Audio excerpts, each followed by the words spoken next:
Paketleyelim mi?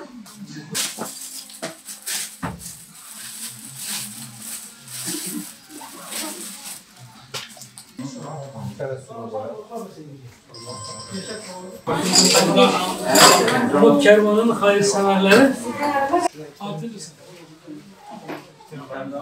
2 tane çizgili hangiler?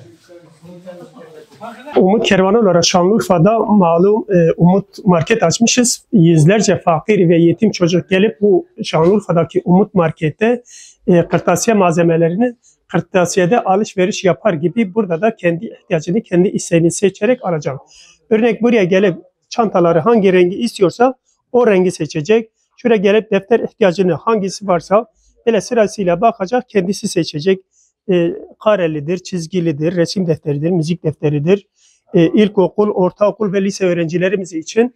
Şuradan geçip bu taraftan işte makasıdır, boyalı kalemidir, kalem tıraştır, silgidir, çeşitli boya çeşitleri vardır. Her sınıfa göre ayrı ayrı vardır.